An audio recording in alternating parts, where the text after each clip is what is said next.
What's going on, family? This your boy from Marks Remarks. Hey, listen, congratulations to all of the 2019 college grads. It is phenomenal. I've seen graduates from all the way from Buffalo, from North Carolina to Miami to Rochester. Been following you on Instagram and Facebook. Congratulations. So that is phenomenal and that is awesome work. So for my graduates, now you got the degree. Now you got that bachelor's degree. Now you got that master's degree. Now you got that doctorate degree. You got that MD, that PhD, that Psych D, that master's in science, that bachelor's of arts, that bachelor's of science. So the question is, now what? What are you going to do with that degree? How's that degree going to be impactful for you and for the community that you might be attempting to serve? So here are some suggestions. And congratulations to the high school graduates. For my high school students, you should be thinking, like I tell my students, three things. Either you're going into a 4-year university, you're going into a 2-year college, or you're going into the world of work. If you have some type of trade or some type of skill that you can go directly into the world of work right now, I would definitely advise you doing that.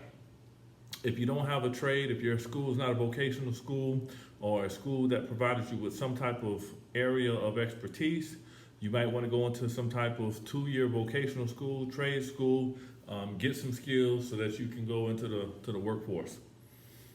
If your plan is to go into a 4-year university, you want to be thinking about, all right, now I got into the university, I'm a freshman again, I got to kind of reconfigure my life as a new person on the campus. So, but for those who have that associate's degree, that bachelor's degree, that master's degree, that doctorate degree, the question is, now what? For my young people who have bachelor's degree, here's some words of wisdom I think that you may want to consider. If at all possible, I would advise that you see if you can go back and live with your parents for a little while to get your finances in order. Sally Mae, Fannie Mae, and all these Mays who loaned you that money, they will be knocking very, very soon. So if it's at all possible, I would strongly advise for my associate's degree and for my young people who graduated with bachelor's degrees, possibly going back to living with your parents if possible. Adulthood comes very quickly, and at 21, 22, there might be an assumption like, I'm gonna go to work and I'm gonna make all this money and I'm just gonna be living my best life and I don't want any parameters, I just wanna be free. But with freedom comes responsibility. And with responsibility comes, priorities and prioritizing things. So, although you might want this newfound freedom of, I have no more schoolwork, I have no more books, I have no more stuff to do, liberty comes with restrictions. Because when you have to work, there's an expectation if somebody's paying you, they want you to be there on time. They want you to, put in those hours. Most jobs now, there's not a traditional 40-hour work week anymore. Most jobs, you're going to be working 50, 60 hours a week. So if you can, I would definitely say, number one, move in with your parents if they can afford it, so that you can save some money, create a nice little nest egg for yourself financially so that you can, purchase a home and do some things that you may want to do. Second, I would say try to travel, try to get out a little bit. You've been working really hard on that degree, 4.5 years, 5 years right out of high school, most of you, for that bachelor's degree. Some people with that master's degree, you went 4 years and then went right into the master's program and then, just continue school. I would say try to find an opportunity to travel, get away a little bit, see as much as the world and have some opportunities to culture yourself as much as possible, so that you can have a different paradigm.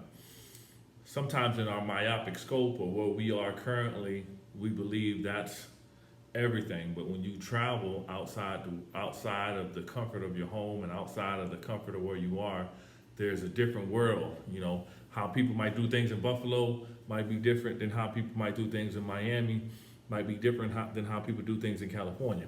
So get an opportunity to travel, and then when you do that, things might be different in Jamaica, which might be different in Cuba or Puerto Rico. There's a big world out here, so if you have that opportunity, travel and get to see the world a little bit. But that's why that, you know, if you're a bachelor student, it's important to, you know, see if you can live at home with mom. Third thing, this is most important. This is for every person who just graduated. Find your passion. What are you passionate about? You know, it's not just about having that degree. The degree allows you to get into the door, but your passion is what people are buying, and that's what you're selling. You know, there's many people who have degrees that are unemployed, or many people that have degrees that, you know, can't find their niche. Oftentimes it's because they're not operating out of their passion. They're not operating out of their, you know, why I went to school, why I got this degree. If you find your passion, if you find, you know, why you're on this earth, what is important to you and your values, and you operate out of that lens and you go down that scope, work will be, you know, I won't say easy, and I won't use this cliche thing that, you know, if you love what you do, you'll never be working. I love what I do, but it does feel like work. So, you know, but it allows you to do the heavy lifting at the job. It allows you to put in those extra hours. It allows you to come to work every single day when you're doing something that you're passionate about doing. If you have that 4-year degree, if no one has told you, make sure your resume is tight. Get your resume up to date. And then think about, how does my degree transfer over to the marketplace? If you're going to be entrepreneurial, think about what services or what goods you can provide to the community. Think about what do you have to offer to people. So with that being said, that's just, you know, some quick advice to my graduates. Congratulations. So proud of you. Keep up the hard work, and you're going to go and be the next leaders and, you know, the next people that are driving the way for this country, nationally and abroad. So, hey, keep working. Until next time, this is your boy from Marks. Peace.